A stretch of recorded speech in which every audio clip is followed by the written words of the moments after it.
నీళ్లు లేవని అంటున్న మంత్రులు మొన్న మరి గడ్డి బిగనికి సమ్మక్క సారమ్మలమ్మ బ్యారేజ్ గారికి వచ్చిల్లా నీళ్ళు ఎత్తుతాం మోటార్ లాంచ్ చేస్తామని ఎందుకు చెప్పిళ్ళు? నీళ్లు ఇప్పటికి కూడా దాదాపు 80 ఈ రోజు మనం మాట్లాడుకుంటే 82 మీటర్ల పైనుంచి నీళ్లు పోతున్నాయి. మనం 70 మీటర్ల నుంచి 71 మీటర్ల ఉంటే కూడా మనం నీళ్లను పంపింగ్ చేసి సమ్మక్క బ్యారేజ్ ద్వారా దేవాదుల పైప్ లైన్ ద్వారా రామప్పకు కానీ ఉన్నటువంటి రైతాంగానికి కూడా నీళ్ళు అందించే అవకాశం ఉన్నా కూడా ఈరోజు ఒక మంత్రి గారేమో అమెరికా పర్యటనలు ఉంటారు, ఇంకో మంత్రి ఏమో బోనాలని చెప్పి తిరుగుతుంటారు.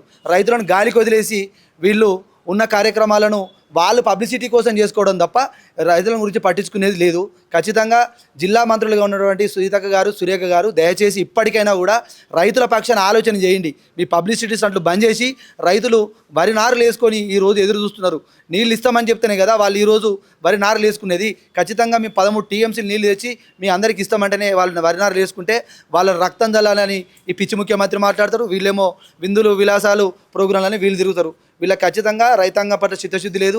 కేవలం కేసీఆర్ గారికి బీఆర్ఎస్ పార్టీకి ఏమన్నా మంచి జరుగుతుంది నీళ్ళు ఇస్తే అనేటువంటి ఆ దురుద్దేశంతో ఉన్నారు కాబట్టి వీళ్ళకి ఖచ్చితంగా మేము బుద్ధి చెప్తాం.